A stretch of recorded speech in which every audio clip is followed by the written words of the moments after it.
আজকে আসছি সোনার বাংলা পেট্রোল পাম্পে তেল নিতে। এখন সম্ভবত সামনে 60-70টার উপরে বাইক আছে। সোনার বাংলার পেছনে যে আবাসিক এলাকাটা, কি বলে এটাকে, মোহাম্মদপুর, ওই এলাকার ভিতরে দিয়ে ঘুরে পেছনে দিয়ে এসে দাঁড়াইছে এই যে সামনে সব বাইক। আর আমার পেছনে, এই যে আমার পেছনের সব বাইক। 10 মিনিট পর আসাদ গেটের এই রোডটা আসলাম, যে রোডটা আসাদ গেট থেকে মোহাম্মদপুর থেকে ওই পাশে আছে সেন্ট পলস মিশন স্কুল। এখন এখান থেকে আবার হচ্ছে এদিকে যেতে হবে, এইদিকে হচ্ছে আসাদ গেট। আসাদ গেট দিয়ে আবার বামে টার্ন করতে হবে সোনার বাংলায় ঢোকার জন্য। অপেক্ষায় আছি, পিছনে অনেক বেশি বাইক হয়ে গেছে আবার আমার। আমি লাস্ট ছিলাম 10 মিনিটে, আরো প্রায় 20টার মতো বাইক হয়ে গেছে। বাদাম নিয়ে আসবেন, তেল নিতে আসলে বাদাম নিয়ে আসবেন। দাঁড়িয়ে দাঁড়িয়ে বাদাম খাবেন আর সামনে লাইনে দিয়ে খেয়াল রাখবেন, পিছনেও লাইনে দিয়ে খেয়াল রাখবেন। বেশি সময় হয় নাই, মাত্র 16 মিনিট হয়েছে। 16 মিনিটে অনেকটুকু আগাইছি। 28 মিনিট দাঁড়ানোর পরে আসাদ গেটের মোড়ে আসছি। 28 মিনিট, 28 মিনিট। ওই যে সামনে বাইক, ওই যে।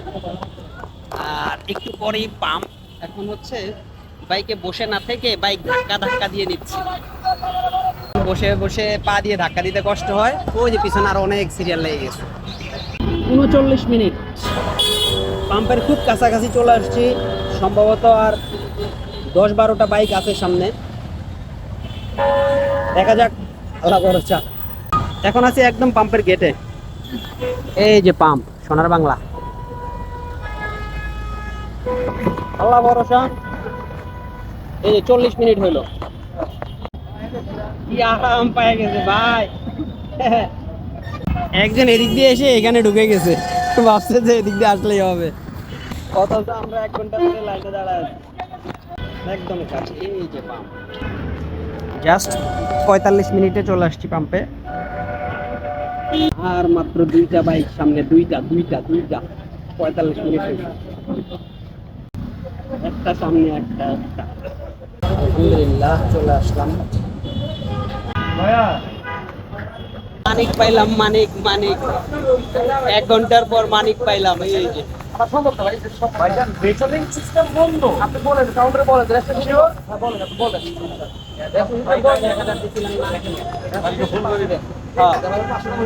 গতকালকে, আজকে হচ্ছে 30 তারিখ মার্চ, গতকালকে 29 তারিখে 1000 টাকার দিচ্ছে শুনলাম।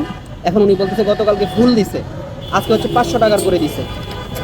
500 টাকায় কয় লিটার? 4 litre something. চলো আপাতত আলহামদুলিল্লাহ ফাইনালি তেল নিতে পারলাম। যাইতে মন চাইতেছে না এখান থেকে। ঠিক আছে, মানিক পাইলাম, মানিক। দেখি বিসমিল্লাহ, বিসমিল্লাহ, 1 2 3। এই 3 দাগ হইল, আলহামদুলিল্লাহ। চলবে। আল্লাহ হাফেজ, আবার দেখা হবে পরের রিকোয়েলিং এ। বাই।